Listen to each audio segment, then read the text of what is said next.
Okay, welcome everyone to the Reast August presentation night. Now today I was thinking about how I would introduce Mike Jenner, and I've come up with the analogy of a man with very many hats. Mike's been an amateur radio operator for a very long time. He's been a yachty for a very long time. He's been an aviator and flew small planes.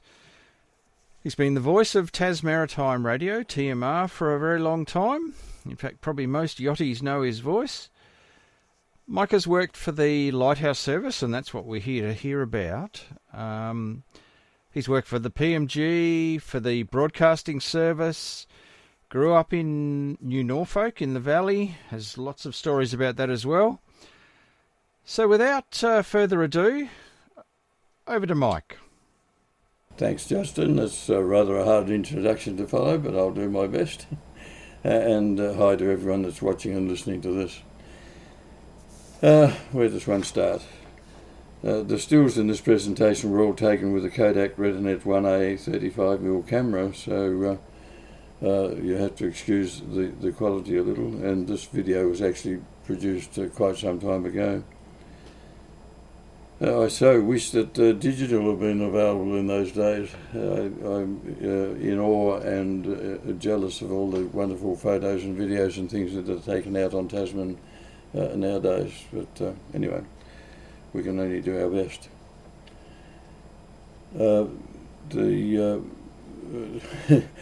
It used to be interesting taking the photos because you had to send the film off to be processed, and that would go on the mailboat, which only came once a fortnight, and then 2 weeks later you'd get the slides back again and find that some of them hadn't come out as well as you wanted them to. Anyway, we'll go on with the video. If I can find the mouse here. Here we go. And I've got the shakes. I'll use both hands on the mouse and maybe we'll be able to start the video. Okay, here we go. When the rain falls.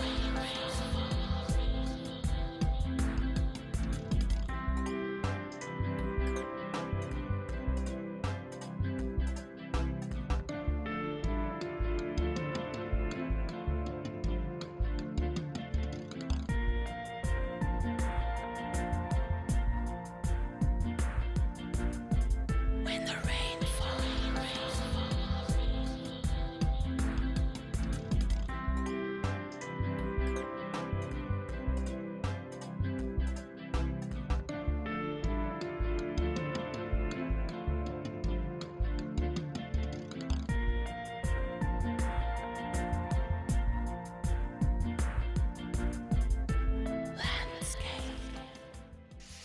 In my youth, the dream was to join the Fleet Air Arm and to become a pilot.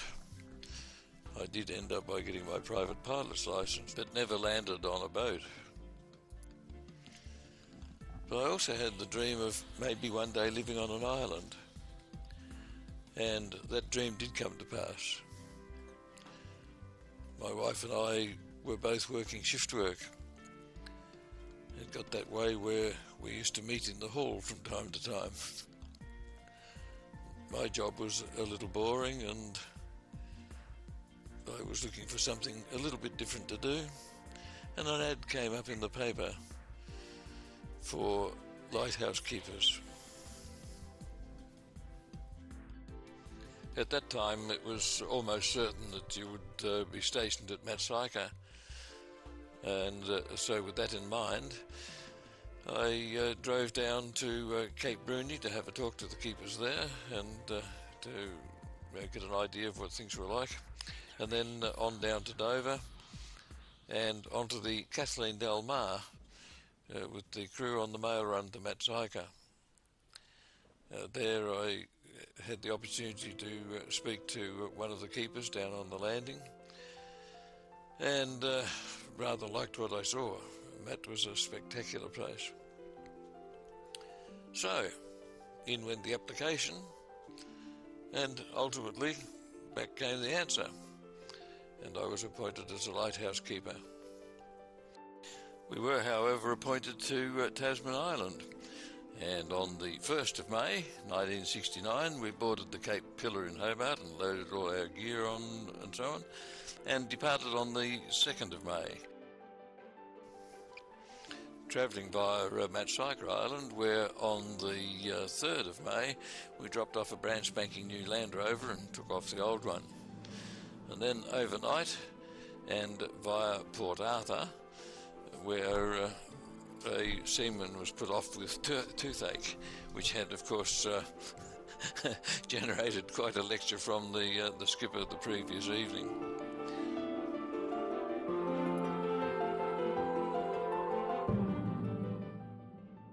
Later in the morning of the 4th of May 1969, the MV Cape Pillar anchored in the channel between her namesake Cape Pillar and Tasman Island.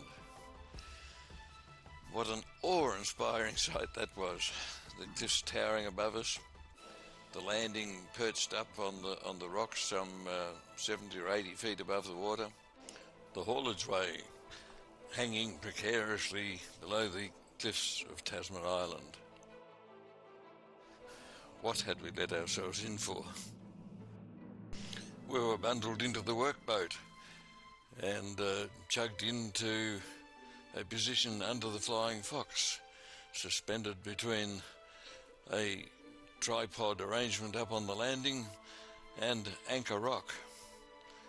And from there we were hoisted up onto the landing in the Flying Fox itself, where we could gaze down on the site of the Cape Pillar and the workboats bringing all our gear ashore. My reverie was broken and I came back down to earth with a thud when the relief keeper, Ken Short, yelled at me, "You're not here for an effing holiday, get to work!" I learned that the head keeper, John Martin, was off on leave and that the chap driving the Flying Fox, Alan MacDonald, was acting head keeper. I helped load some of our gear onto one of the trolleys, and we were then eventually hauled up the haulage way to the top, where I met the other relief keeper, John Davis, who, surprise, surprise, what a small place Tasmania is, I had gone to high school with. Later in the day, John left the island, and that left Anne and myself and the acting head keeper, Alan MacDonald, and his wife Kay and their 2 children, and Ken Short as sole residents of the island.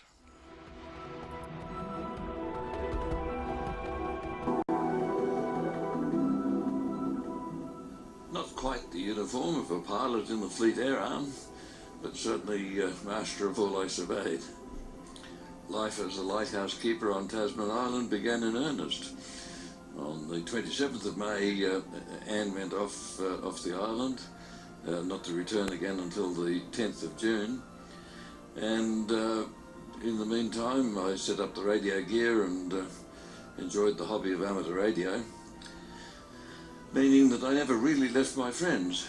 I was in an ideal position to enjoy the relative solitude of living on an island. In my previous job as a technician at a radio broadcast station, I'd spent many hours alone, so life on the lights was very little different. Anne returned to the island on the 10th, and on the 24th, John Martin came back to the island from leave, and it was the first time we had met him, of course, and Ken Short, the relief keeper, went off. The island now had its full complement of crew. My diary mentions that on the 26th of June, Alan came down from the tower looking terrified. Been a lightning strike somewhere close by, and flames had sort of shot around inside the lantern room. So life was not without its excitement on the island. The Cape Pillar came back to the island in July. We got to meet Mr. Tyndall, our young and brand new engineer, and Anne went off the island again with the Cape Pillar. The Cape Pillar came back again a week or so later with a new stove for the number 1 quarters and a new hot water cylinder for number 3. And the routine of running the light station continued. We had visits from Peter Bannock, the electrician.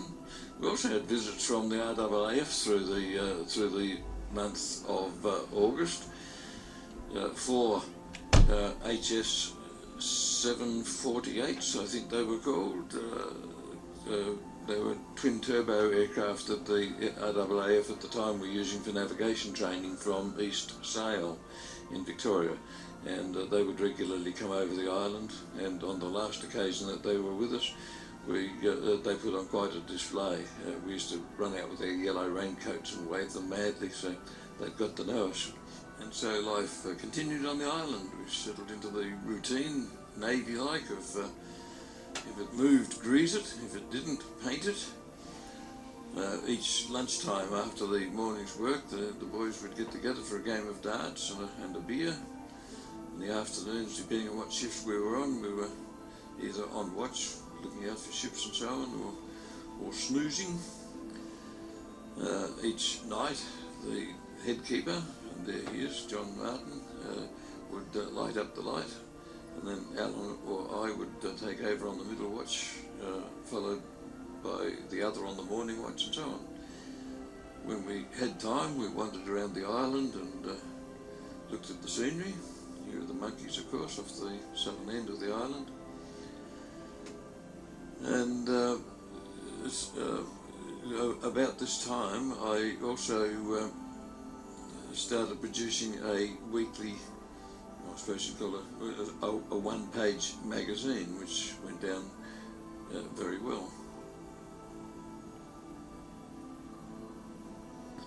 One day, while we were wandering around the island, right out towards the southern end, we spotted one of our poor little sheep stuck down on a ledge.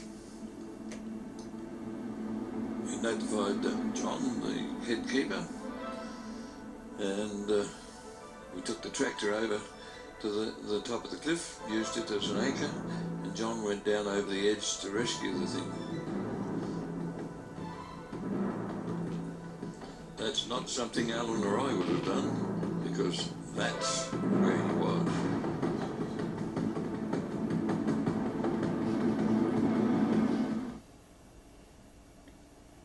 When the rain falls. We had foggy days, beautiful sunrises,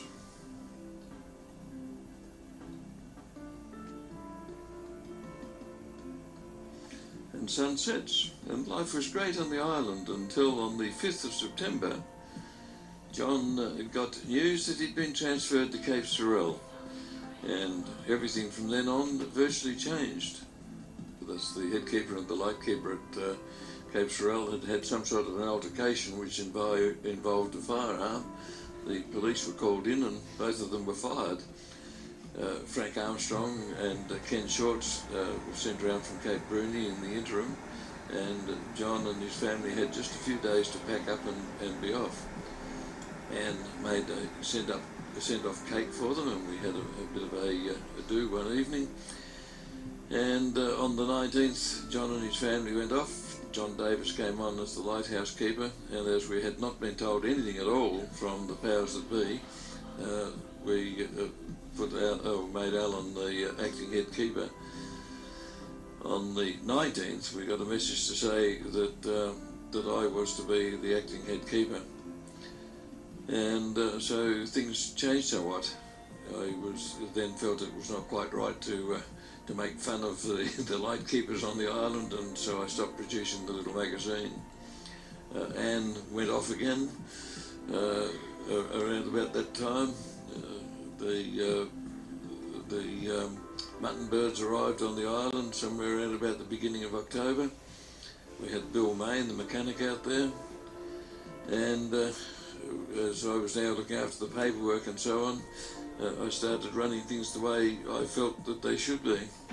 Started off by taking the extra weight off the winder and the rope off the handle so that the the machinery ran properly. It then ran for about 1.5 hours on a wind. I also lowered the pressure in the tanks to where it should have been, somewhere around about 75 psi. By the 8th of October, Bill Main, the mechanic, was gone again, and I was busily bringing all the paperwork and so on up to date, which over the years had got a little slack, and things weren't quite the way they should have been. So we did a major stock take and sorted all that out.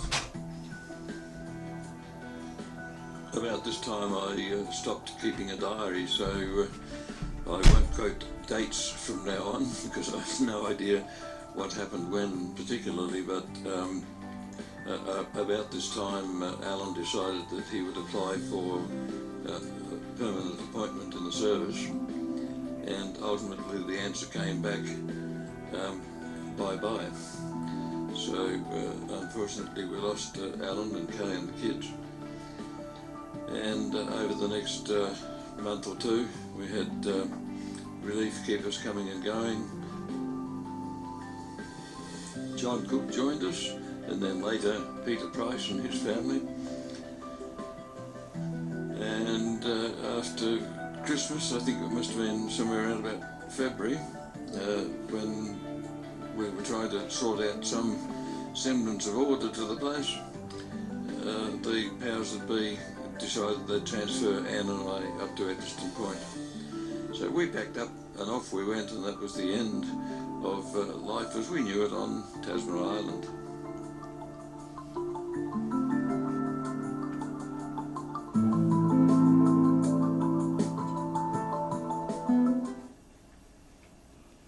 Very good. On the feed by the sheep, Where's my mouse gone? were they deliberately put there so that you could have fresh meat, were they? The sheep? Yes. Yes, pretty much. Yeah. Yeah. And someone had to shear them so that... Yes, that was fun too.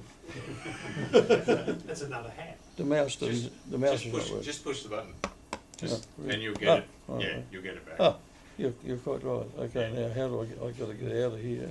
No, that's all right. Leave that. Yeah, go to the. Oh, okay. That's it. Right. Cool. And now if I go to here. Okay, now what I didn't mention in the video there is that, and it may not have been too obvious. What's happening there? Why is that not working? That's better. The light on Tasman at that time was kerosene. So when I was talking about winding it up, it was actually run by like a clockwork arrangement with a weight hanging down a tube down the middle of the tower, and the actual lantern itself was like a. If you've ever seen the Tilly lamp, that pump up pressure, it was like a giant Tilly lamp. Very powerful, probably more powerful than the electric lights. The island is 800 feet high. The tower was about 90 odd feet, so we're 907 feet above sea level was the actual light, and it had a range of about 36 nautical miles. So at night we used to be able to see the Japanese tuna boats out on the horizon, and almost every night you'd see lightning and stuff around the horizon. It was a spectacular place to live, and I feel very lucky to have been able to live that sort of life, because it's all gone now. It all folded up not that long after we left. We left in 1973, I left the service, and then about 76, the rest of the lights were virtually demanned. So now Matt Sykers and Deal Island have got caretakers on them, but and we desperately would like to have caretakers on Tasman, but it hasn't happened yet. This is the actual light from Tasman when they automated it. They took the whole lantern room off the top of it and rebuilt the whole thing, so it's not the same as it used to be. But you can see with the chap standing next to it how big the thing is. Why they painted it green, I don't know. This is in the Maritime Museum in Sydney now, and it was never green, it was white. But you can see how big it is, and we used to climb up actually inside the lens to clean them. It was they were gigantic, and they weren't quite that sort of ambery coloured either. They haven't been cleaned for years by the look of them. They were a bit shinier than that. Okay, so moving right along. Excuse me, one novel thing about the Tasman Island Light too was that it didn't have, for rotation, it didn't have wheels and bearings. No. It floated in a bath of mercury. Virtually all these big ones floated in a bath of mercury. You could push it around with one finger. It weighed about 4 or 5 tons, the actual the lens arrangement itself, but it just floated in a bath of mercury. That's quite right. Now, moving along here, if I go back to there and go to, where am I? Okay, so we actually, I said about February, we actually left Tasman in I think it was late January 1970. So I actually wasn't on Tasman for all that long, and we were, hang on, where am I? And via the mail boat, we were taken up to St Helens, which was quite a long trip right up the east coast of Tassie. So this is us up on the crikey, I'm not as young as I used to be. The Seahound 2 was the name of the boat. It used to do the mail run once a fortnight out from Port Arthur out to the island. So that was another problem why I don't have all that many photos taken out there, because in those days, you had to send the film off to get processed. So you'd take your photos, send it off on the mail boat, you get them back a fortnight later and find that half of them hadn't come out anyway. So it was quite a process to do anything by mail. Anyway, so we headed off up the coast on the Seahound. Whoops, hang on, I jumped one there. I've got the shakes. So the first photo obviously was on the boat. The second one is with all our gear was in tea boxes, tea cases, or tea chests, whatever you call them. So the whole saloon area of the boat was just chock-a-block full of all our gear, and we sailed on up the coast. And that's called the Lemon Rock, and that also had an automatic light on it, which in those days was really quite something as well. And some of those old automatic lights had been there for many years, and they were gas powered, and the Seahound used to go around a couple of times a year and service them. And then in later years they used to do it by helicopter. Nowadays they're all sort of, like that one's been replaced by the one up on Cape Turville, which is just on the northern side of Wineglass Bay.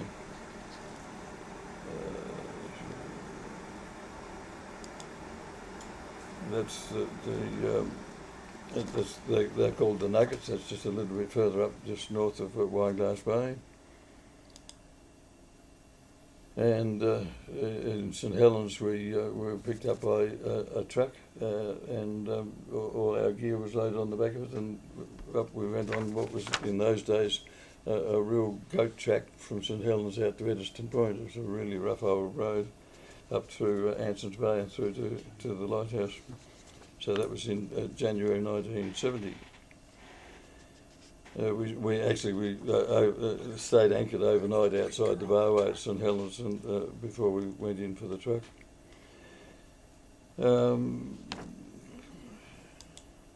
In my flying days, that's a photo, an aerial photo of Eddystone Point, obviously. So you can see the tower there.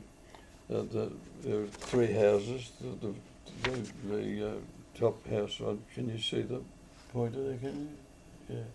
That's the headquarters, the quarters 1, which is the head keepers. The middle house was our place, and the lower house was left over from the days when it was a 3-man station, and that was kept as the relief quarters when relief keepers came up. So this was a 2-man station, and it was electric. But not mains power. It was all 110 volts DC. and no mains power within the bull's eye of the place. Great place for radio. Turn the volume up flat out, you couldn't hear a darn thing. It ain't that way now. They've got the power on out there, and probably the normal noise sort of associated with it, I guess.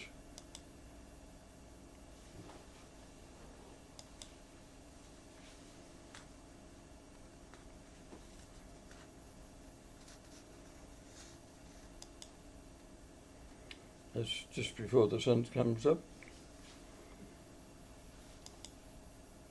And that's after the sun's come up. You can see the light's still up there.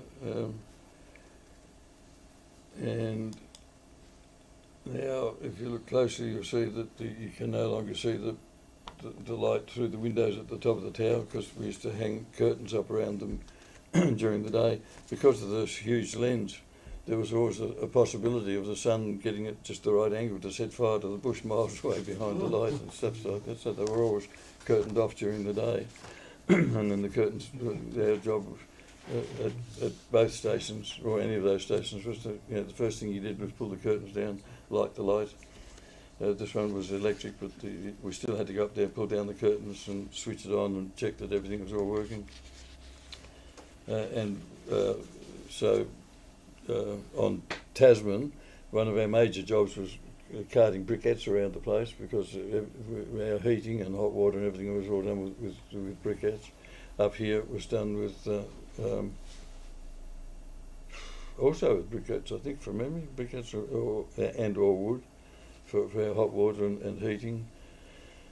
Electricity on both stations was 110 volts DC, and we used to have little rotary inverters, so 110 DC in, 240 volts AC out, and it made a hell of a racket electrically in the radio when I first turned the thing on Tasman. But I had some capacitors sent out to me and put a big capacitor on each brush at each end of it, and it completely shut it up. It was magic. So. Yeah, great place for radio, unlike Belrive nowadays. The light was at Eddystone was built in. Did I actually put a date in here?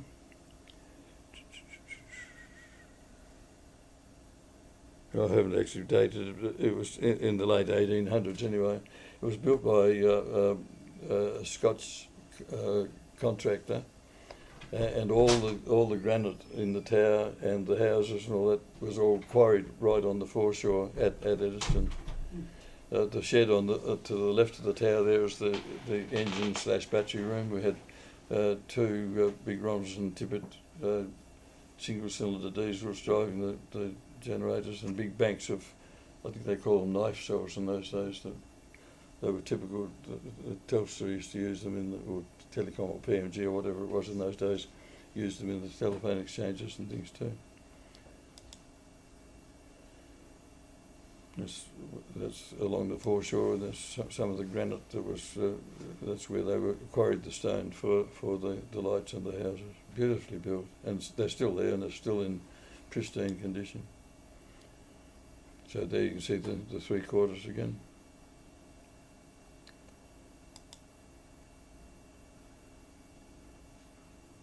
That was our big water tank.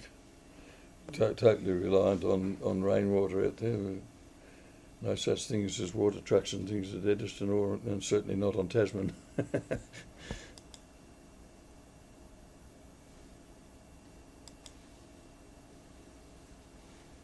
That's the spare quarters there. That was our place. That's quarters 2. What did you do for firewood out there? You got chimneys, but did you have firewood? We had fires, but for the life of me, I can't remember. To be quite honest, I'm assuming that at Eddystone, I think it was wood. I think we used to have wood delivered, and we used to split it up. There was a big stack of firewood over on the side. Oh, was it? Well, there you go. So he knows, I don't, I forgot. On Tasman it was all briquettes, and we had like slow combustion stoves and so on, but yeah. A couple of pictures back, yeah, there was, looked to me like an outside dunny who had the night car to come there. Not only looked like one, it probably was. So you'd be waiting a while for someone to come and empty it for you.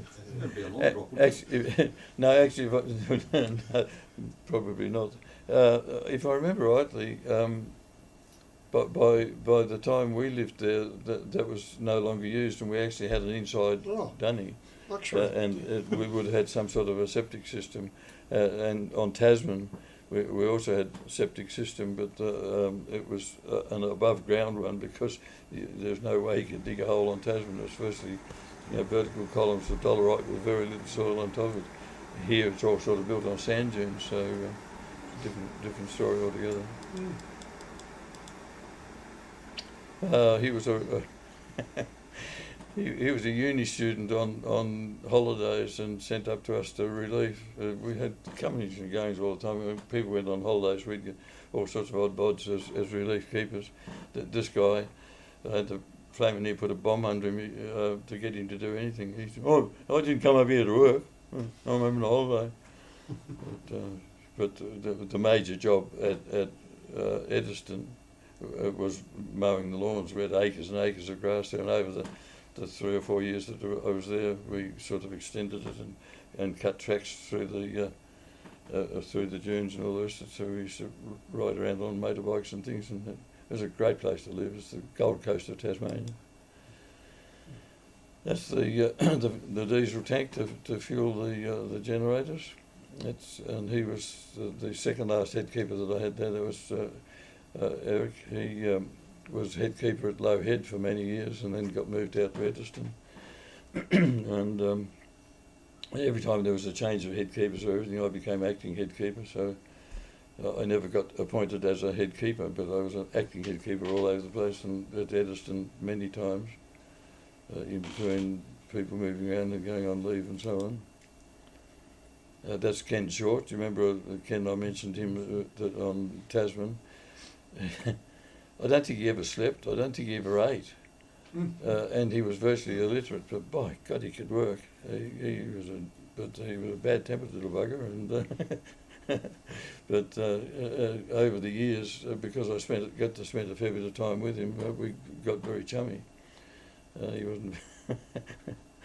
One of the funniest things I remember when I was at Bruny, and he was there with me on Bruny for 6 weeks, relieving down there.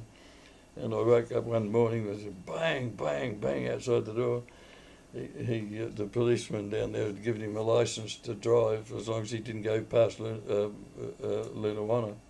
So he bought this old VW Combi. And coming back from Lunawanna in the middle of the night, he ran it off the road and turned it upside down. So the banging was him inside it, bashing it back into shape with the back of an axe. He was a character. He at one time had lived like down in, if you've ever been into Fortescue Bay, there used to be a fish factory in there many, many years ago, and he lived there for years, virtually as a hermit. But that's the header tank that gave us water pressure for everything, and it was a cleaning day that day.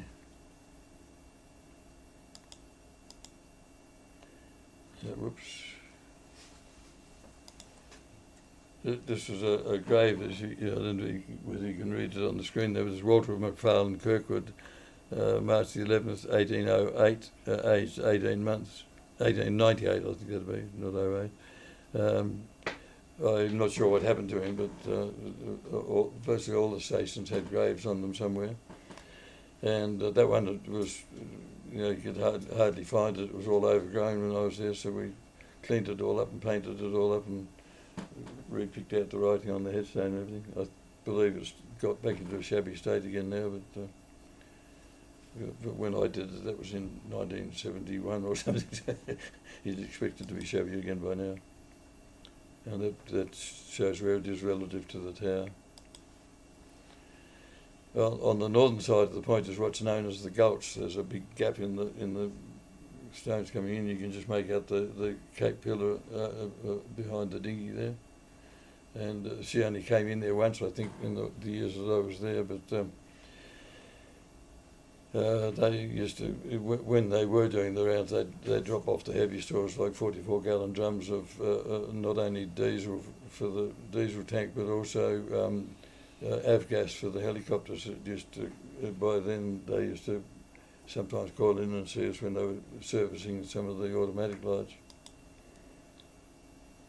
The road between there and Gladstone, which was the nearest township, was a pretty wild old road as well. It's a little bit better nowadays, but not much.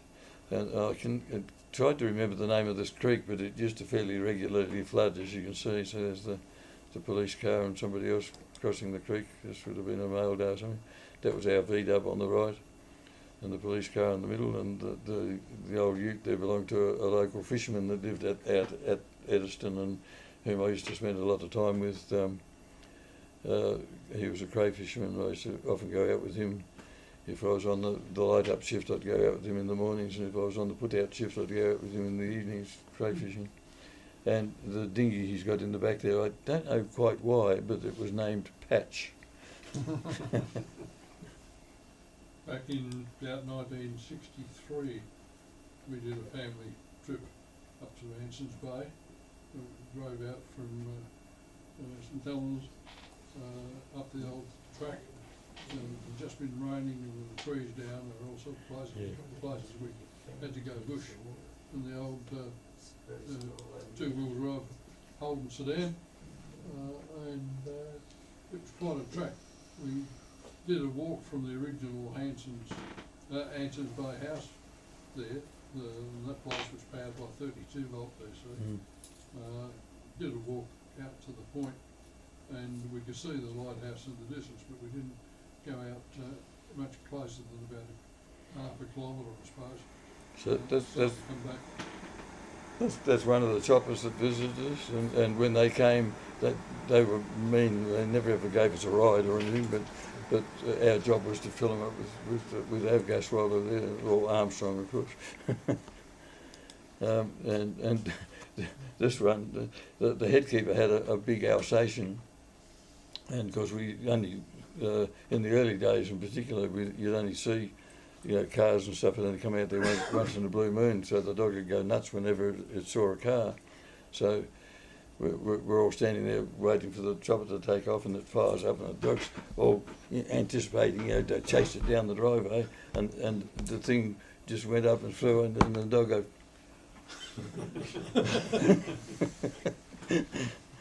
Oh dear. That's down on the beach on the southern side of the point, and you can see it's all granity wherever you see the granite. Where it wasn't granite, it was sand. A lovely place. It's just a magic place to live. That's looking down the Bay of Fires, back down to, well, where that smoke is probably down, it would be Anson's Bay or that area, and St Helens is out of picture to the left there.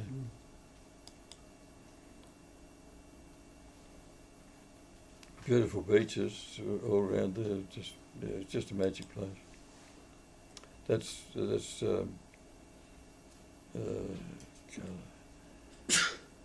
My brain doesn't work very well at all.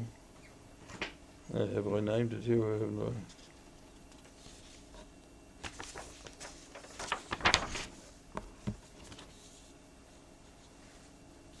I? Deep Creek, that's right.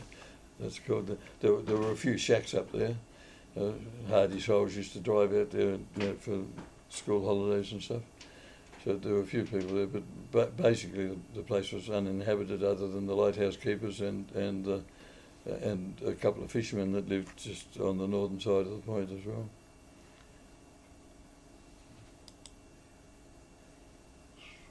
Nice little sunset, looking at the back over the back fence.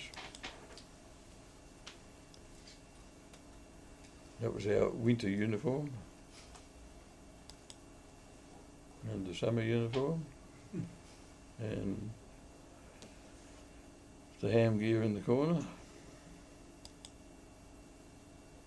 That was, if anyone doesn't recognise it, it's a Yaesu FT50. You have the FT50, which was a transceiver with a separate VFO, or there was also the FL FR50 separate receiver and transmitters. all sort of circa late 1960s. I tried to build a cubicle quad.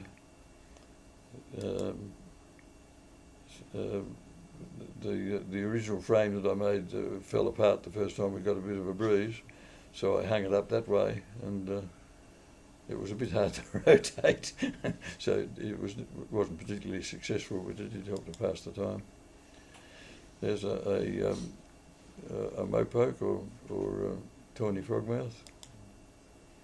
And possums, they used to get up in the roof of the house. In fact, at one stage of the game, they had a nest up above the switchboard and chewed off all the wires and all our lights went out. So they were a bit of a pest. He was a pet. We used to go kangarooing quite regularly. The place was crawling alive with wildlife, and we used to quite often go out and shoot a roo or two and sort of live on kangaroo patties and crayfish that was gifted from the fishermen and all this. So his name was Minty, and we had him until we left Eddystone, and we took him out to there was a museum at Westbury, so that's where he ended up. Somewhere along the line I got hold of this old dinky and had ideas of resurrecting it, and sort of got part way there, but we left Eddystone before I ever finished it, so what ultimately happened to it I have no idea. That's Barry Lowe, the local fisherman. He built that boat in the backyard. He had virtually no power, so it was virtually all done with hand tools. Their washing machine was powered with a petrol motor, and I don't think they had electricity there at all. It was all tilly lamps and what have you. He had about 18 kids, and there was nothing else to do, I suppose. But anyway, so he built that boat and that there, and I built a cardboard model of it. We used to get long life milk in cans. It came 6 cans to a carton, and the cartons were really thick, solid cardboard, not corrugated, but really thick. It was great for making models. So I built a model of Barry's boat, painted it with some old paint I found in the lighthouse, went round to Barry's place a couple of days later, and he painted his boat exactly the same colour. It was purely coincidental. It was a total accident.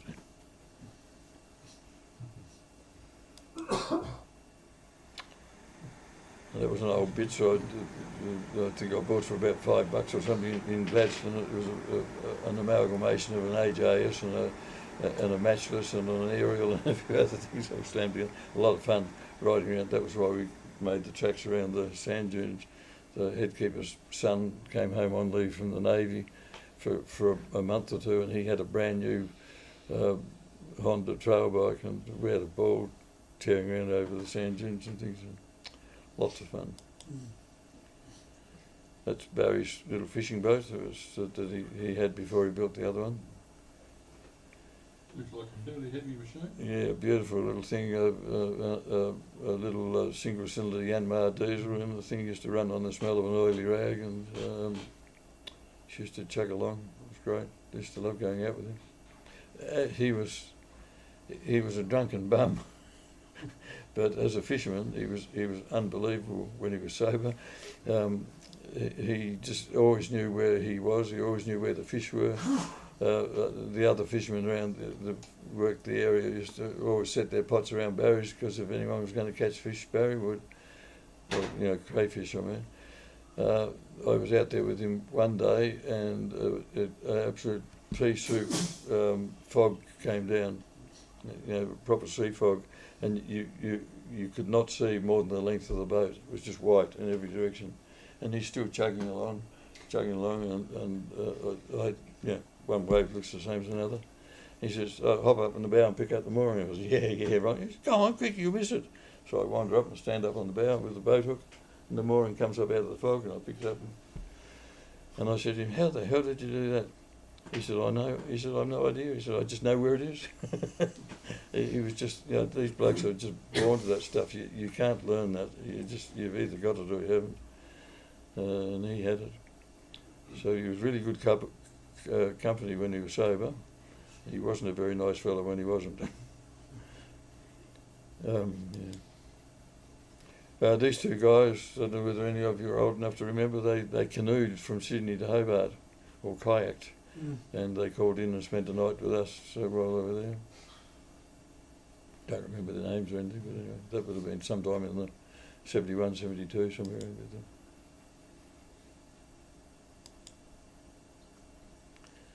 there. It wasn't always plain sailing up there. We had a few wrecks, mostly from dragged moorings and things. These were boats that were kept on moorings on the northern side of the point. And when it got wild, it used to get wild, and they'd break or drag their moorings, and in they'd come.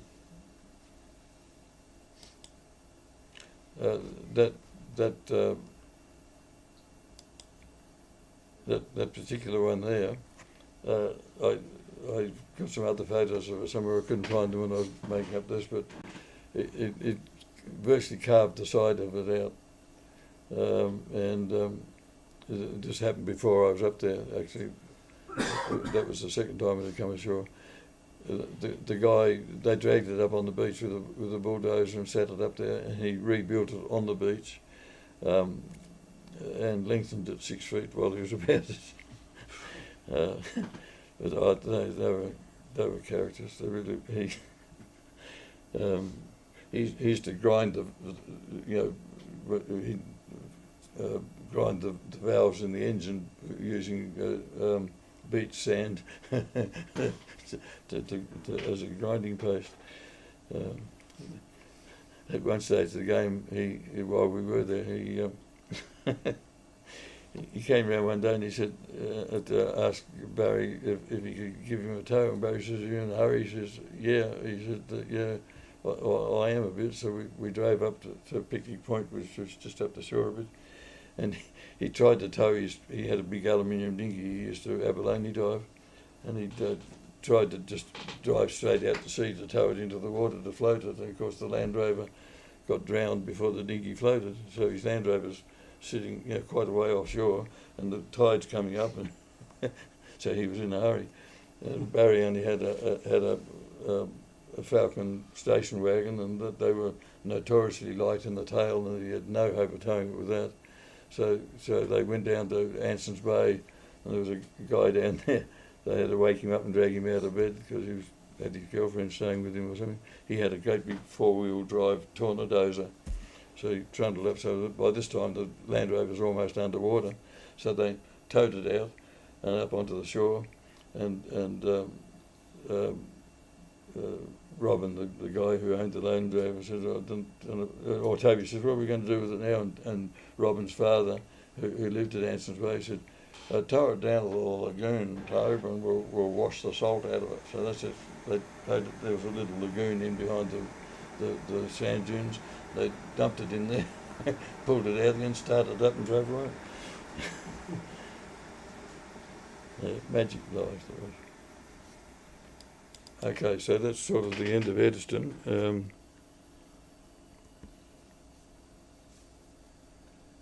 Late in October 1970, when I find where it is.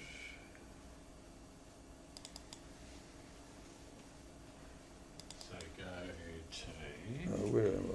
Go to here, click on that. Oh, okay. Oh, yeah, thank you. Right, now, what am I looking for? 004. How are we going for time? Good. What's happening there?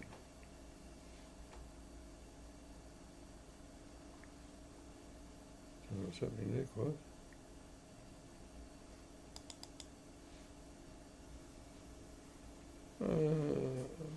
What's happened there? There's one. Yes, right, okay. So in late in October 1970, the head keeper on Swan Island went on leave, and just before that happened, the new lightkeeper for Swan Island actually was at Eddystone.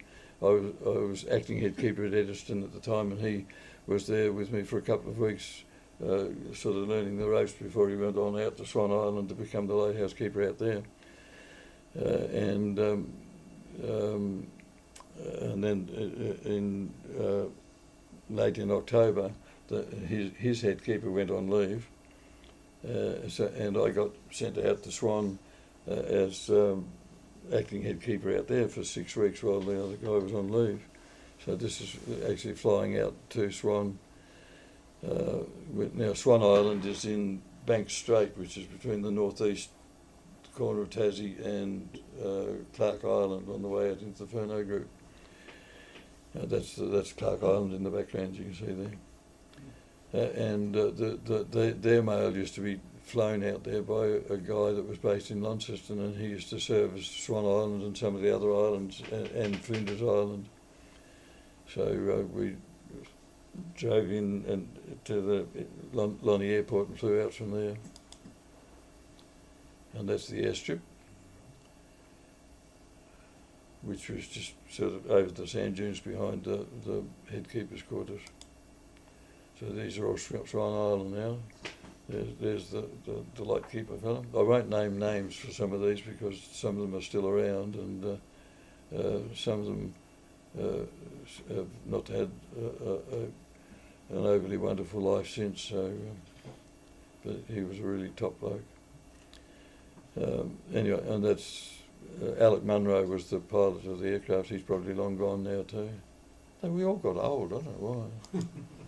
That was a Cessna 206, by the way. So that's the light station on Swan. That was a convict-built tower, just out of bits of stone and concrete and stuff from around the place.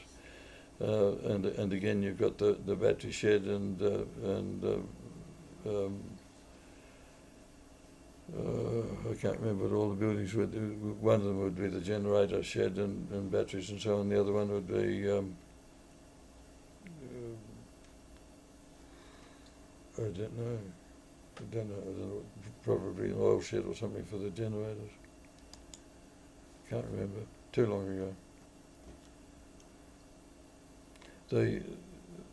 The light from this one now is obviously gone automatic as well, and the lens for that, if anyone's ever down there or you've been there, there's a little museum down at the Cape Bruny light nowadays, and the Swan Island lens are down there, as is the radio gear from Swan Island is down there.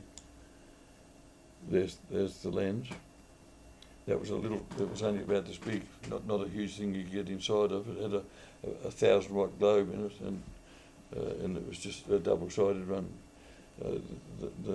They're all arranged to give different flashes. As you know, each one has its own signature. So this one was just one flash every X number of seconds. I can't remember what. Tasman had 5 equally spaced lenses and rotated, so you got one flash every 12. Every something, whatever, yeah. What? Every 12 seconds? Is that right? No. I don't know. There were sort of even flashes. Eddystone had 3 pairs of lenses, so it would go flash, flash. You got the flash as the beam of light goes past you. So nowadays, they more often than not just switch the lights on and off. They don't rotate like they used to. There's a view, obviously, from the top of the tower looking back towards the houses. That'll be. That's virtually the airstrip over on the right there. I think that's further to the right. I think that's the lightkeeper's house there, and the machinery shed and all this. The headkeeper's is just out of sight to the right there, I believe. They had a nice flashy Land Rover out there as well to drive around in. On Tasman we had a Fiat tractor, which is still there as a rusting hulk down in the bush now. The remains of it are still there. It's one of the little beaches around the island. Lovely place, Swan, but absolutely crawling alive with snakes and blue-tongued lizards. They used to reckon if you saw a blue-tongued lizard you didn't have to worry about snakes. Not out there, mate. Just to give you the creeps, anything you moved or picked up would have a blue-tongued lizard under it, and they were big buggers, and they weren't sleepy things like they usually are. They'd sit up and bark at you when you're walking along the track. They go, And of course, because of the snakes and things, if they only had their head sticking out, it was you sort of didn't muck around. That's looking way back down towards. Oh God, I wish I had a brain. Anyway, the northeast corner of Tassie, and sort of at night you can see the light. You can see the Eddystone light down there, and from up the tower at Eddystone we can see the Swan Island light. They were just in range of each other. Funny, you see, funny effects too. You used to get like mirages. Sometimes the Swan Island would rise up above the sea, and you could virtually see the island just when you got the right lighting and all that. It was weird. So that peak that we saw in that last photo, would that be Mount King William? That area, yes, it probably is, actually, yes. You're probably quite right. We're going back a few years here. This is 1970 or something. That's, what's that, 50-something years ago. It hasn't moved. And I'll be 83 in a month or two, so you put those two together and...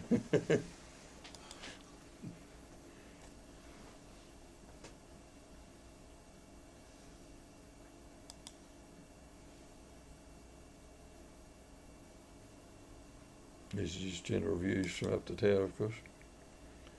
This was a rookery just down at the base of the tower. There were seagulls and terns nesting there, and there's a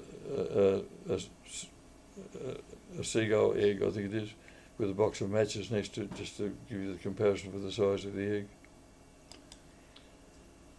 Pretty exciting stuff, That's a very old ruin. Swan had various iterations over the years, but that was one of the early residences there that had fallen into rack and ruin. That's the lightkeeper's house there, and that's his house. And that's the headkeeper's house further up the bank behind him. And out there behind that is the milking shed, amongst other things. They had a cow and a bull out there, and a couple of sheep. There's one of the sheep and a calf there. The headkeeper out there built that boat on Swan. Unfortunately, I didn't have the use of it while I was there. I did take my FT50 out there and operate it from Swan too. I didn't have it at Cape Bruny, but I had it out there. So that's from up on the dunes. I'm sort of standing there. If I turned around and looked behind me, the airstrip would be behind me, so which would be to the west of where the houses are. That's the kitchen in the number 1 quarters. Billy the bull, and I can't remember the cow's name. I think it was Bessie and Billy. I think we had to milk the cow twice a day, of course. I'd been used to canned milk and stuff, or powdered milk for quite a long time. To have fresh milk and fresh cream was really something, and I was as sick as a dog. I overdid it. I was having cream on me Wheaties, yum. One day I was out there milking hers. There was only enough room for her front end to go into the sort of where we used to milk them. So her back end was hanging out the thing. I'm sitting there milking away, and crash, and Billy decided he'd have his wicked way with her. And his leg came straight down between me and the cow. Oh dear. Yeah, there she is. Very short teeth. She was not the easiest of things to milk. They had a dinghy out there, and so that's on the southern side of the island, and we weren't really game to go out and do too much with that. It was only he and I there. His wife went off to have a baby. So that he and I were sort of bachelors out there for 2 or 3 weeks, and so we weren't game to sort of, just go charging about in a dinghy. That's how it was launched. There's the engine room out there. I haven't got any photos of the ones on Tasman, but Tasman was virtually identical. Big single cylinder, big bore, long stroke, Ronaldson tippets they were, with a 110 volt generator on the end of it. And you sort of decompress them, wind it up, and then drop the compression in, and tunk, tunk, tunk, tunk, and away they go. Very slow revving. We used to run them. Out there. We used to run them at night because the light was electric. At Eddystone, we used to run them at night because the light was electric. On Tasman, we had much smaller generators, and we used to only run them during the day to recharge the batteries, or if we needed power for our inverters and things, because we didn't use a lot of power on Tasman, because the light and virtually everything else out there, refrigerators and all that, were all kerosene. There's obviously the switchboard for it. There's the radio. There was a Bendix out of an American bomber, all AM. It was on about 2 megs or 4 megs or something. And as I say, that's sitting down in the museum at Cape Bruny now. We used to, Eddystone Point was the base for Swan Island, so we used to communicate 3 times a day to swap the weather information and stuff. We had the phone on at Eddystone, so we'd take messages and stuff for Swan. At Tasman, Cape Bruny was the base sort of for Tasman and Matsika, and they had the phone on at Cape Bruny, so they used to do a similar thing there. And they used to use, there was a picture of the radio there a while ago with John sitting at it. There were AWA radios there, quite late model for that time. And there's one of those out here in our museum at TMA. Righty-ho, so that's the end of that lot. How are we going? I don't even know what the time is. Anyone gone to sleep or bored stiff or anything yet? There is more if you want more. So, we all right? Everyone happy? Keep going. Okay.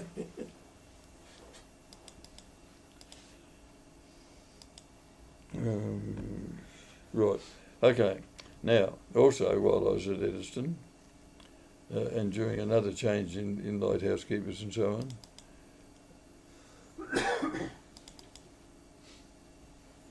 I got sent down to Cape Bruny as acting head keeper there for about 6 weeks. When you were relieving like that, you couldn't have a wife or a girlfriend or anyone with you. You were always batching as a relief keeper. That was fun too. Not. So this is the Cape Bruny light. This one's now the son of an ex-lighthouse keeper has got the whatever thing he has to run these as tourist things, and he runs Cape Bruny and Table Cape. And so you can go out and visit those places and all this, and he's got the little museum and all that at Cape Bruny. A similar setup again, but electric. The generators and so on are in that shed there.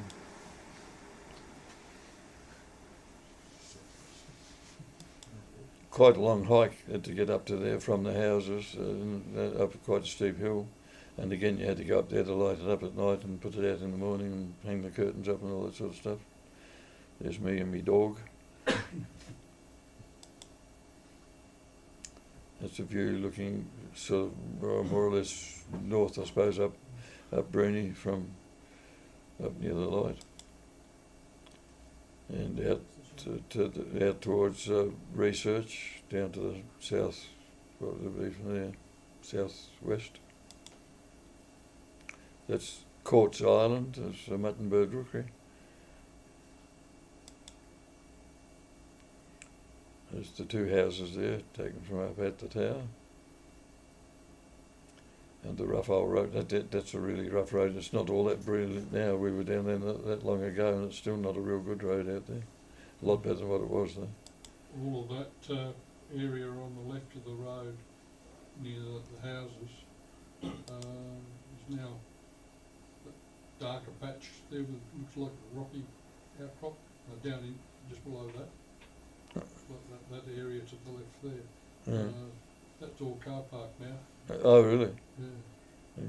I can't think what the guy's name is. He's quite a nice fellow actually. So he's effectively still a lighthouse keeper. Actually, that lighthouse is no longer operating. They've got an automatic light quite at some distance away on another hump. Miles away. Tasman's light is actually in the same place as the original one was, but a whole new lantern room. Swan, I don't know, Eddystone, as far as I know, the whole lens assembly and everything's still at Eddystone, but the light is what they call a Tupperware light these days. It's a little thing about this big, bolted to the rail out on the thing. Just things ain't what they used to be.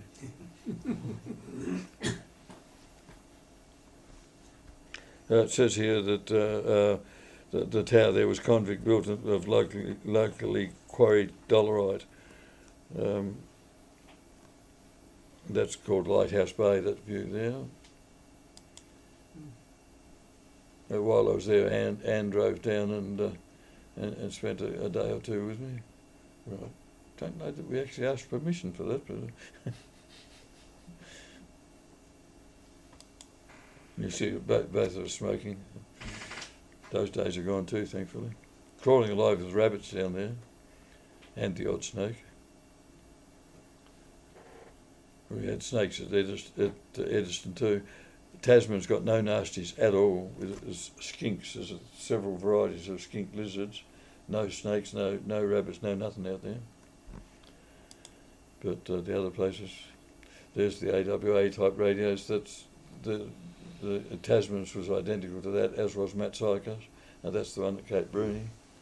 But at Eddystone we had a little thing that looked like a mantle radio. It was a funny little helicopter or something. That's out here in the shed as well.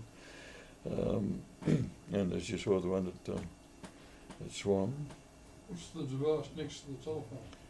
That's effectively an anemometer, wind speed, and the lights are the wind direction. So you know, not particularly accurate, but. And an astro. Oh, and an astro. Yeah, well, you couldn't go without an astro. That's the Royal Telephone. That was actually that went through actually a manual exchange at Lunawanna, and I actually knew of the postmaster there because his daughter used to be the cleaner at the radio station 7ZL and 7ZA where I worked, so you know, Tasmania, and they used to look after us. I'd ring up Anne and we'd be on the phone for, you know, half an hour or more, and they'd say 3 minutes. Are you extending? That was the good old days.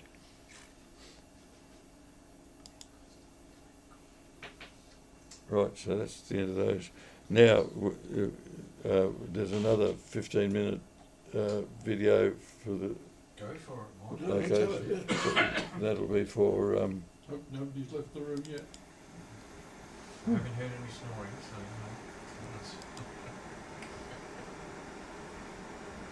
So this one is more pertaining to this month, so... no,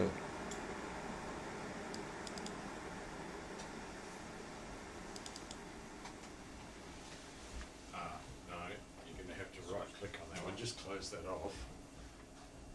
What did I do it wrong, did I? Yeah, just right. Oh, that's right, you right, told me that, didn't you? and open with, Yeah, right. the other one. Huh? Oh, there. No, open with, yep, Oh, and VLC. oh, okay. Cool. Sorry. And then Short-term memory click problem. on the VLC.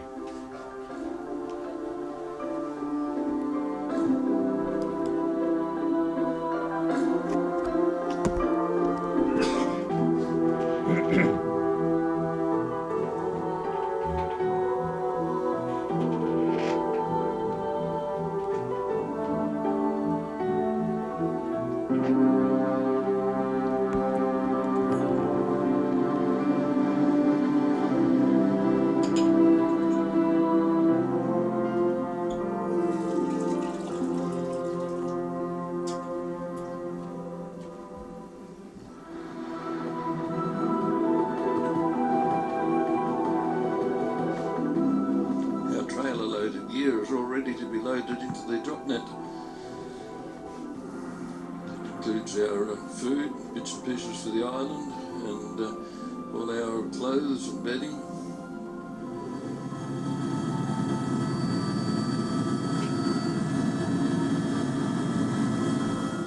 Up and away.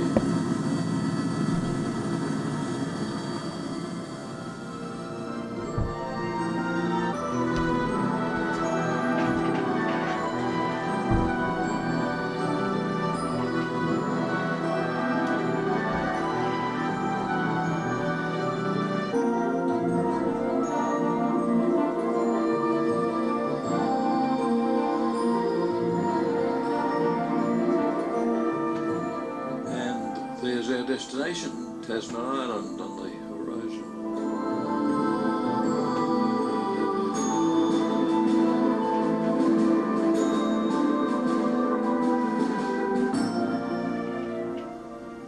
Across Maingon Bay.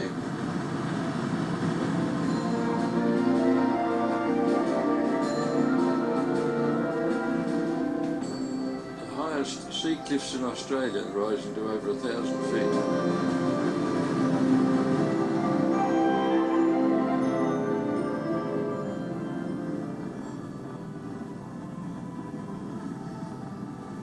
And a glimpse of Quarters 3, our home for the next few days, and the lighthouse itself.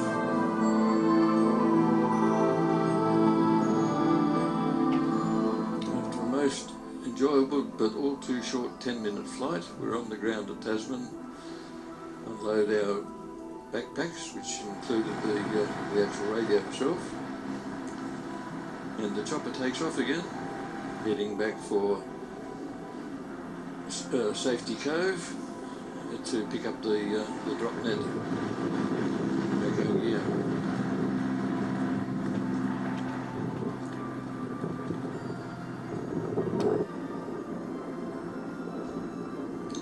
And here it comes, right on our doorstep. We had to stay in the veranda to be clear of the chopper. So. Unpacked all the gear out of the box.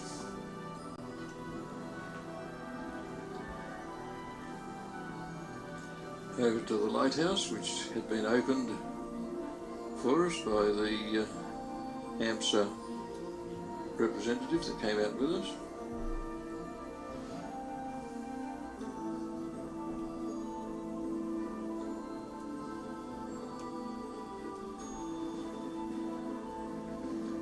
Up into the tower to rig one end of the HF antenna.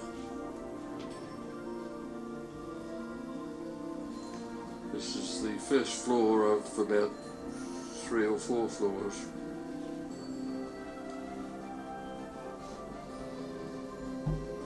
And there you can see the HF antenna, sort of, and the VHF J-pole hanging on the tank stand. This is the gear we had out there in 1969, a little bit different to the equipment we had the use of this year. There's the IC7000 and VK7FB YL.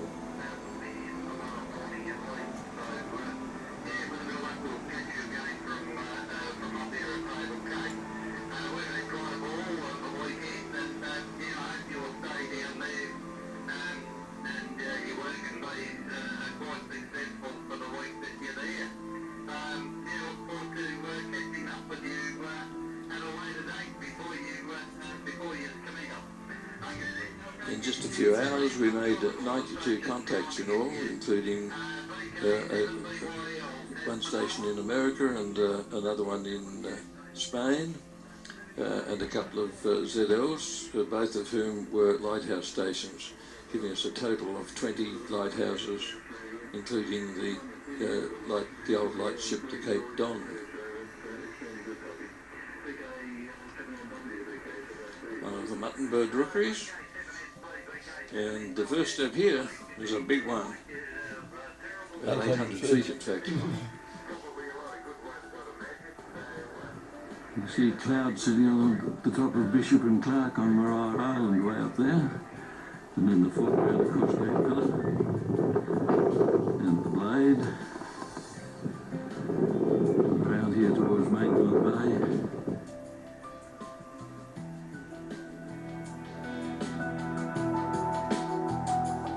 poor Tartars over in there.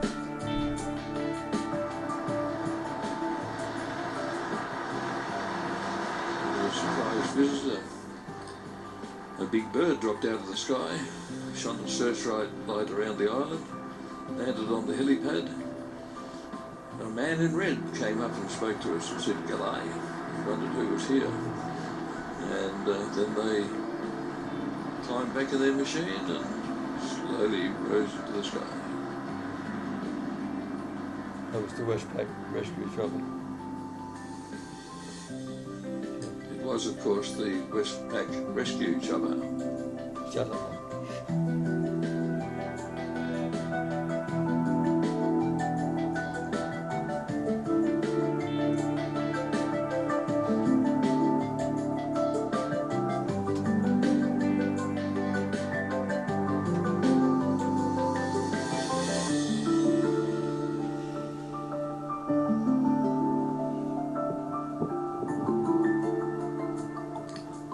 As it used to be when it was Kero, but I guess it was bright enough.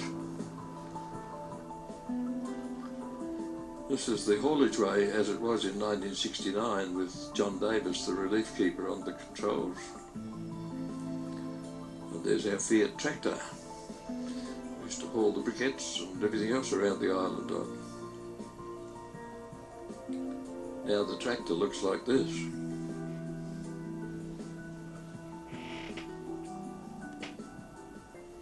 And the haulage way looks like that. Asbestos. Lots of them. And the winch, for some reason or other, has been carted way up the track, minus its engine. The radio gear, a pair of AWA something or others, AM transceivers that we had in '69, and that's all that's left of the radio shed now. They weren't pulled down, they all fell down. It's just been neatly stacked. We were serviced in those days by big ships, the Cape Pillar, little ships, Sea Hound, and nowadays by chopper, so that's a bit different as well.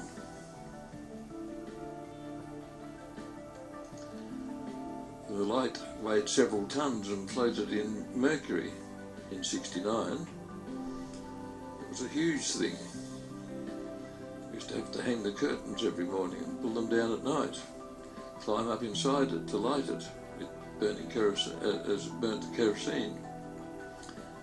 Now it's all electric, 35 watts of quartz halogen. It used to be rotated by weights hanging down the tower in that tube. There's the weight nowadays. That worked through a clockwork mechanism. Now it's powered by a bunch of batteries, a heap of electronics, and 10 solar panels. And it's fully automatic. Now we bid farewell to the island and head home again after a very busy but most enjoyable week.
Crescent Bay.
The remarkable cave.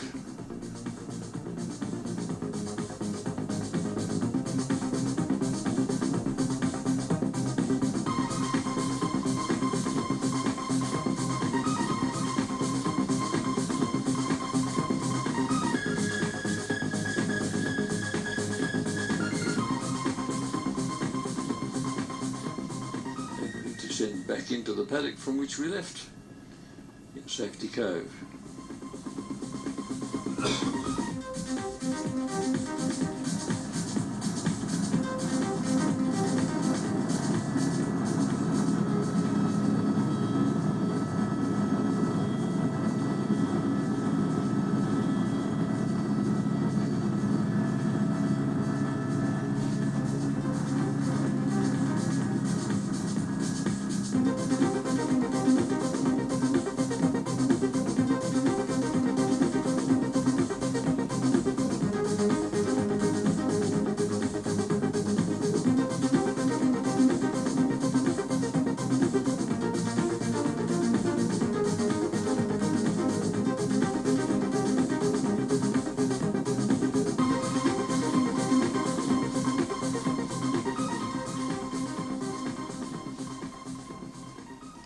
Is that the Winston winner?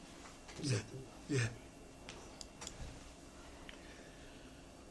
Yeah. You noticed, if you remember the tower on Tasman, there was the internal pictures of there, as you can see, that was built out of big steel panels all bolted together like a giant Meccano set. Yeah. Lord knows how they got the stuff up there. I mean, that was built in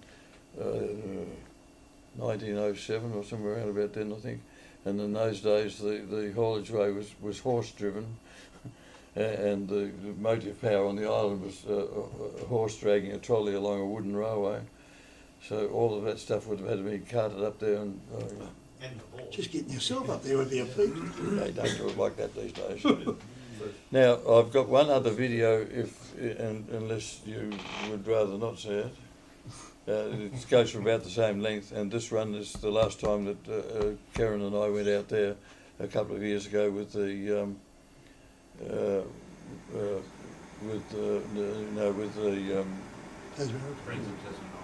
well, sort of. Well, we went out there with the annual thing that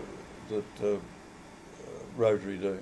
Oh, okay. So it's enormous expense. It's about $300 or $400 or something to go out there, but it's well worth it. If anyone wants to do it, they do it each year. You need to book early for it though, because quite often it gets booked out. So that's this one here. So now if I can do this here and go there. Oh, I got it right. I take it there wasn't a no, was it? No, no. Too late now.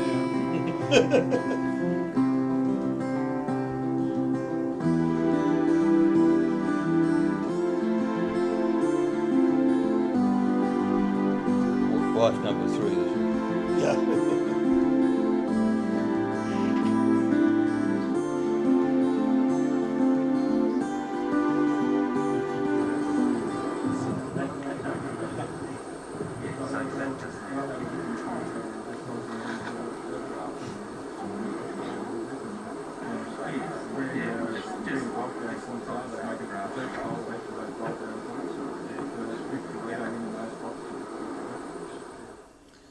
members of the Tasman Peninsula Rotary Club, and visitors to the island gathering at Safety Cove near Port Arthur.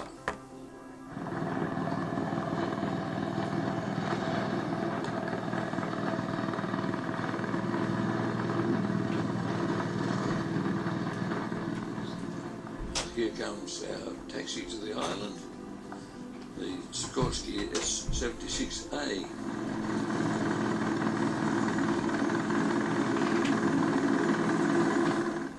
Piloted by David Billinger.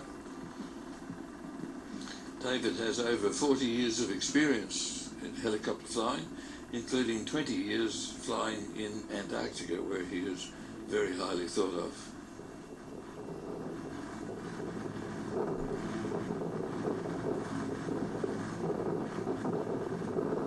This is about 3 or 4 years ago, by the way.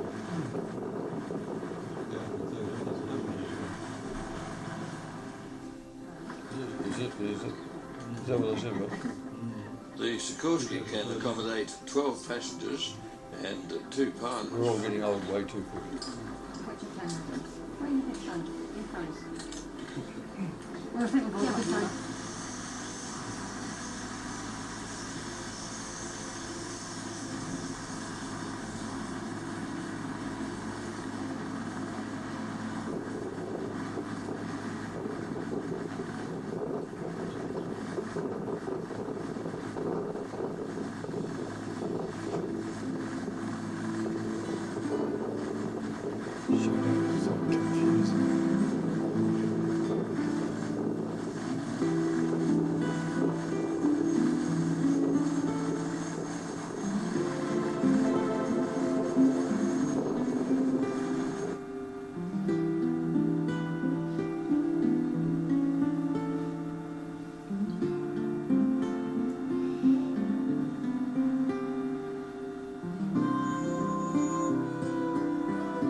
Over the beach of Safety Cove.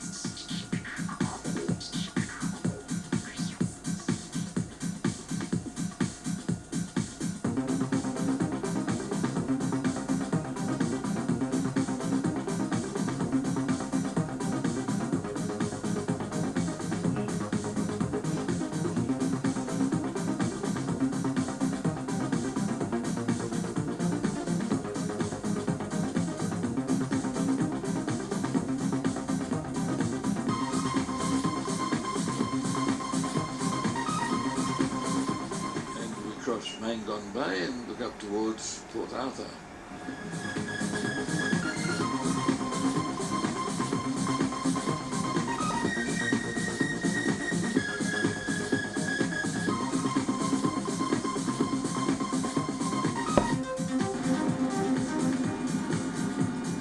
Lanterns at the entrance to Fortescue Bay and the Hippolyte Rocks. Out along the cliffs towards Cape Billa, out by the Blade.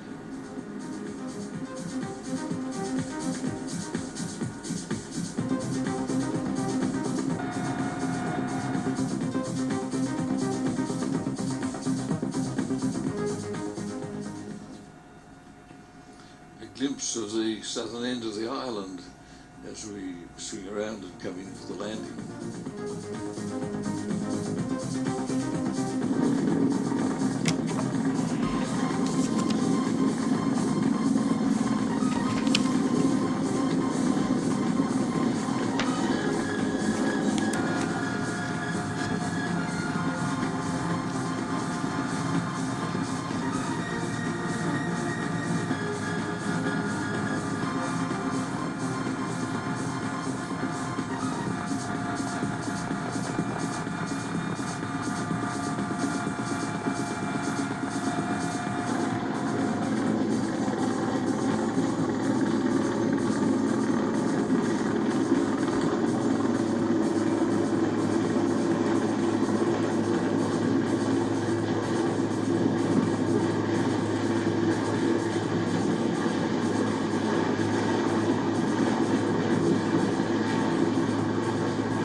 How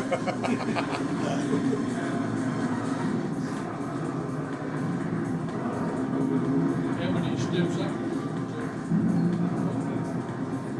Ask somebody who remembers. Lots. I used to run up and down there several times a day, especially there.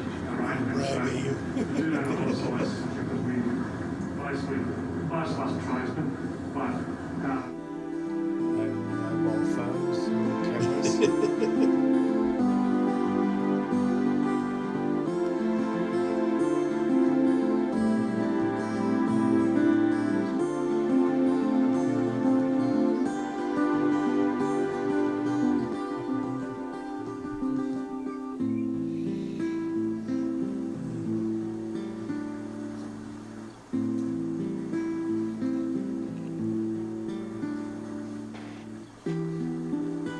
Big ships were about there.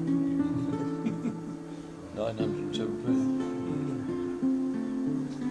That's where the land of that ship was.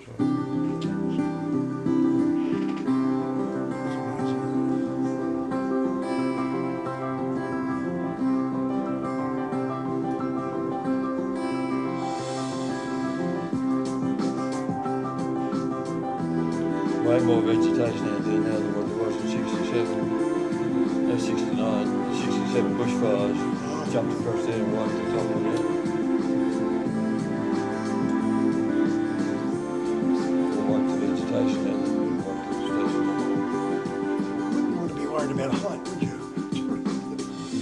You know what I mean? Or sleepwalking. Interesting, on a windy day, we used to wear these big yellow raincoats and you had to be careful you didn't get blown off. Yeah. You'd take a step and you'd glide about 6 feet.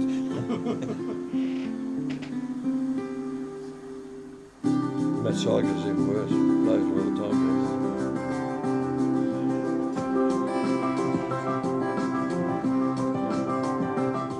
All that remains was the old relief quarters. Yeah, that was a little cottage where we were there in 69. And the winch, minus its engine, and for some reason or other, somewhat up the track from where it used to be.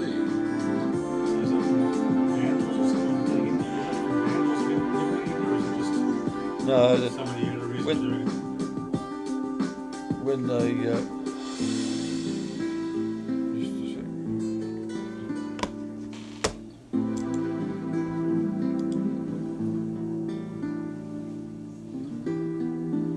Where's the mouse? Close. Got it.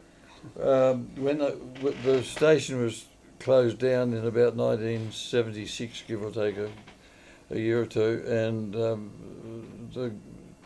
they took the whole top off the tower and rebuilt the thing, and they virtually just helped themselves to anything they wanted out of the houses. They even took the mantelpieces. They even took the boards off the wall that had the coat hooks on them, and just stripped the places out, and then they just walked around and left it, and it sat there unattended and unlooked after until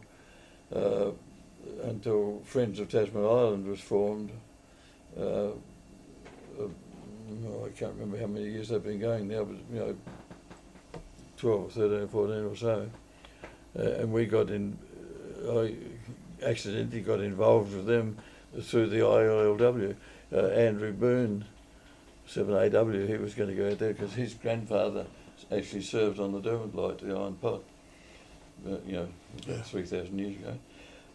And Andrew couldn't make the trip, so he asked me if I'd like to do it, and of course I jumped at it. So that's how I got involved with the ILLW out there. And where the hell was I going with that? Stuff being stripped out. Oh yeah. So since then, Friends of Tasman Island have been slowly putting it all back together again. I ended up by getting sort of hauled into that and became treasurer, and my wife, who had nothing to do with lighthouses at all, has been secretary for several years, and we've just, both of them, we've just recently retired from that, but we still go to the meetings. There's one next week. So yeah, we still play a bit of a role in it, and I'm still look after the website for it, which I designed and built and all that sort of stuff. So we still have a connection with the lights. But all of us can get very emotional about it.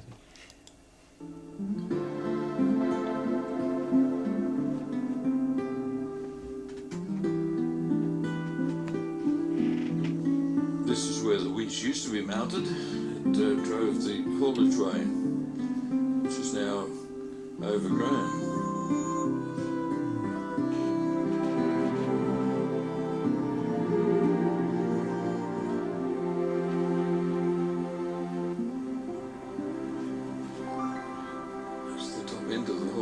The original trolleys. Originally one would have been at the bottom when the other was at the top.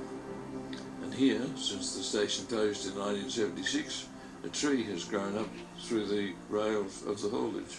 From here the track is very steep and very dangerous, and for that reason we were not allowed to proceed any further, and probably could not have if we'd wished to.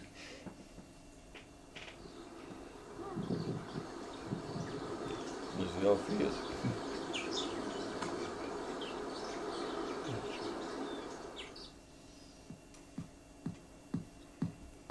Hard to believe we used to drive it around the island.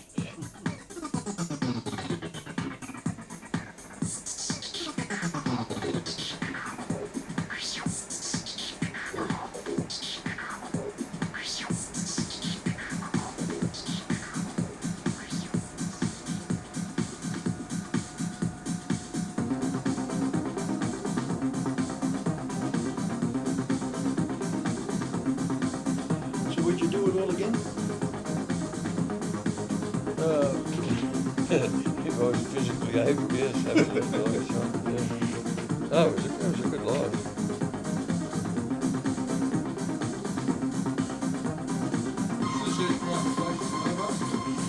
It was, yeah, at the time. We always used to use the same mob. This was, I can't remember the name of the company, they were based in Cambridge.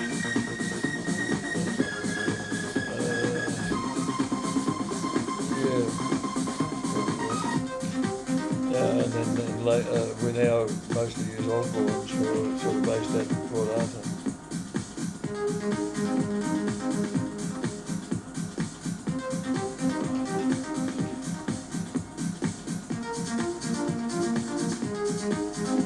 That's a spectacular place.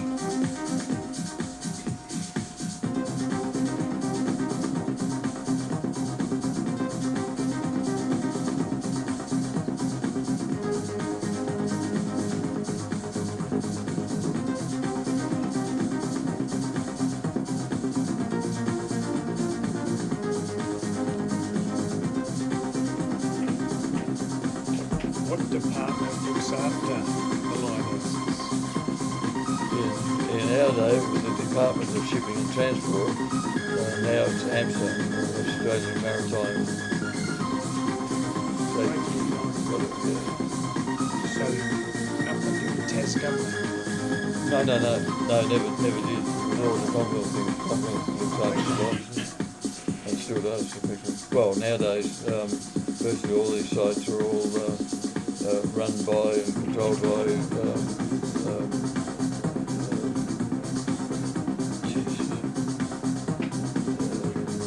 apart from wildlife.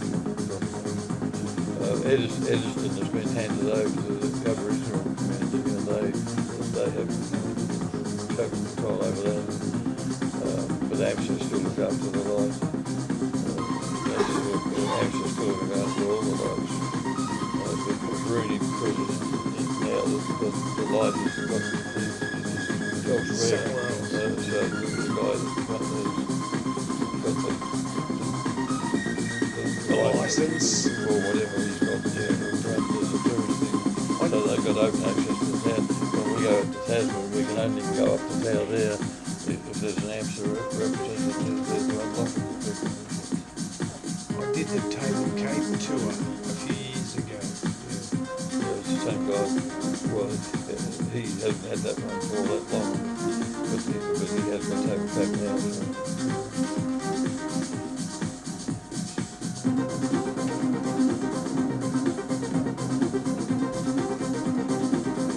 This seems like a mini bus, isn't it? Yeah, it's a 12-seater, so it's quite a big bird, this one. Most of the others can only take about 5 passengers. It's just, retractable undergo, quite a sophisticated machine. I don't know if they've still got it.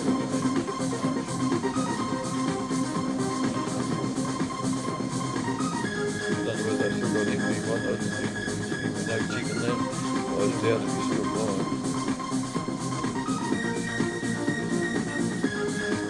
For some reason or other, we all get old at the same rate, yeah. That's a Russian helicopter, isn't it? So we probably won't be getting them anymore. Sikorsky, I don't know if they are Russian. No, they're English. They sound Russian. Well, Yeah. we were sort of Russian too, yeah. You know the story about that bloke in Eden that built that lighthouse, and he only wanted to light it when his own ships were out. And the government said, no, you don't, so he just pulled it all apart. I forget his name.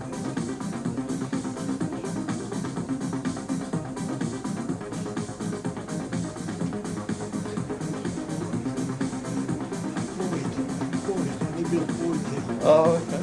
Yeah, I know a good Yeah, and he used to bring sandstone out of the city.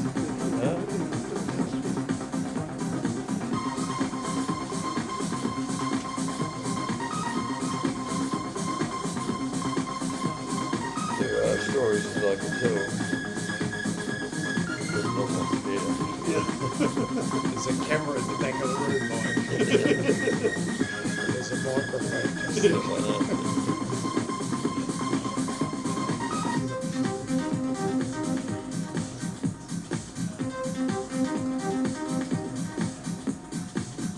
We probably had enough of this, haven't we? Any time yet? No, I've got some questions for you.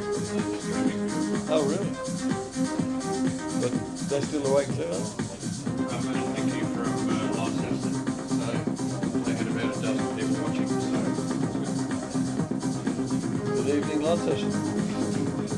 I know it's joined Reast.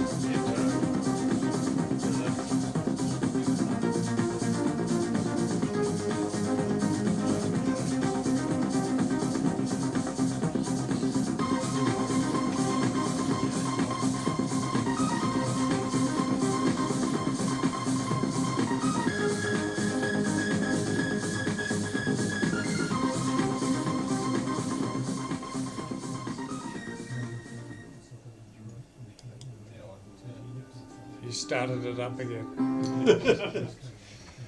That was good. Thank you. Phil Groom actually just said there was some fishermen took them to Swan Island to meet the keepers when he was a kid. Timing was about right, may have been you. So it's from our one of our streaming viewers. Just so people know, NTARC were watching. There were about a dozen people up in NTARC's club room, so they appreciated it. Said to say thank you. So that's good. Any questions from Mike? I have a double barrel question.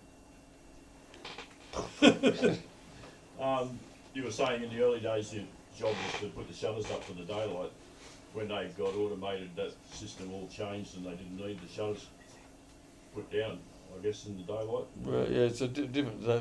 They haven't got the huge Fresnel lenses and all that now, so it's probably Technology changed that. Yeah. And also they keep those that still have a rotating sort of system. They leave them rotating 24 hours a day. In fact, some of them, where they're on the mains or something like that, are actually alight all the time, but you just don't see them during the daylight. But, and the arms that were out the sides of the real old ones, they were for sending up flags, were they?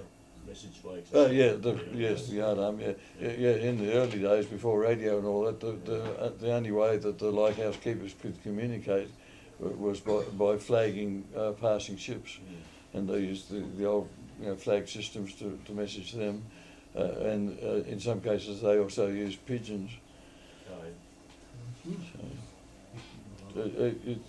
Like in years before I was there in relatively modern times, but in years before that, Matt Syker, for instance, had a big stack of timber down there to build coffins out of, if they needed them. Because if somebody died, it would sometimes be months before anyone went there. They had to be way more self-sufficient. It was bad enough when we were there, when we only got supplies once a fortnight. But in years before that, it could be long periods before they could get any help or any supplies at all. So they had to be way more self-sufficient than what we were.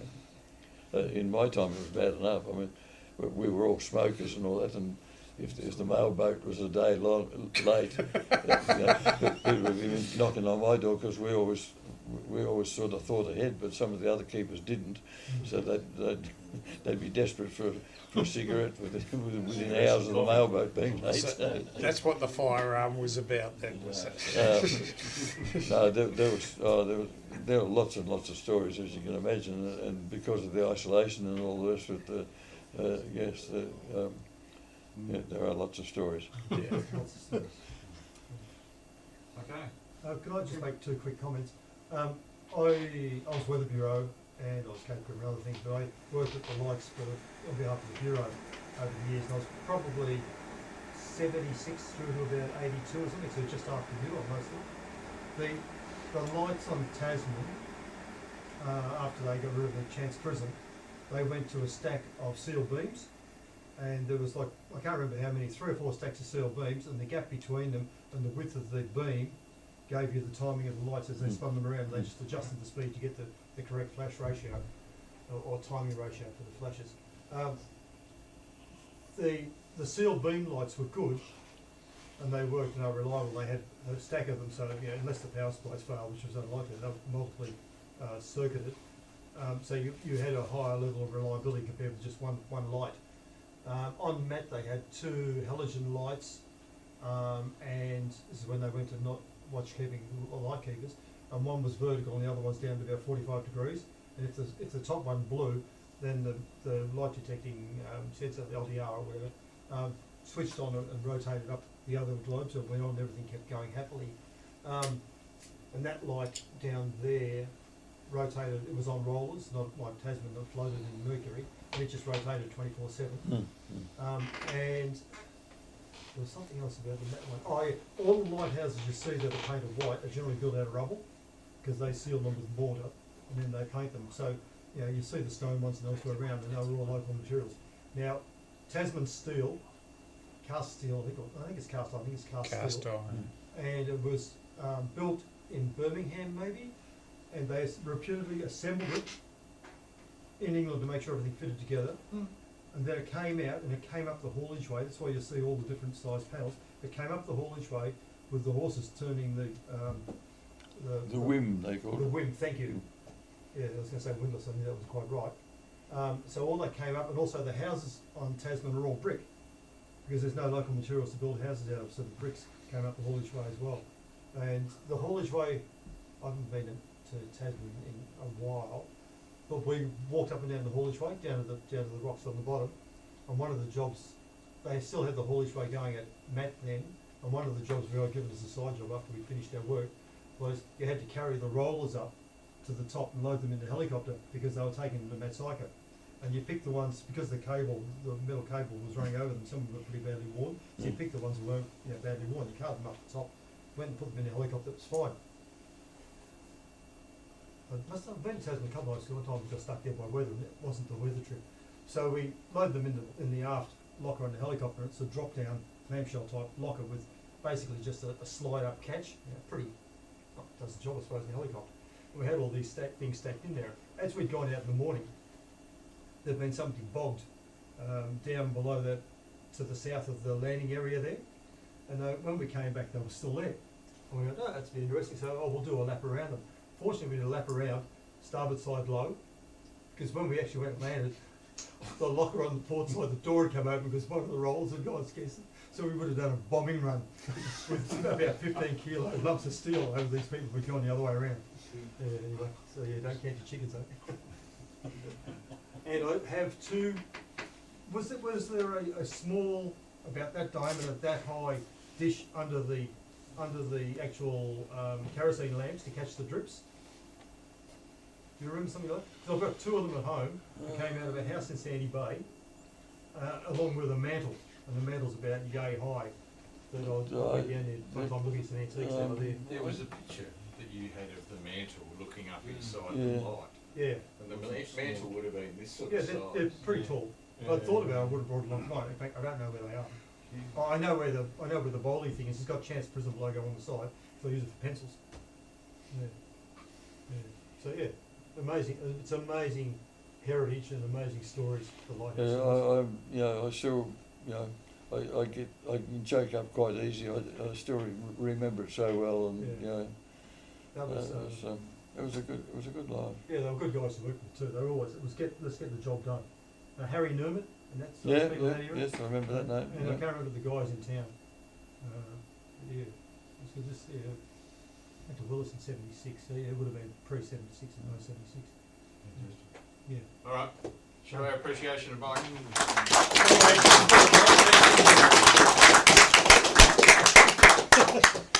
I don't think anyone dozed off. Get home, I'll get us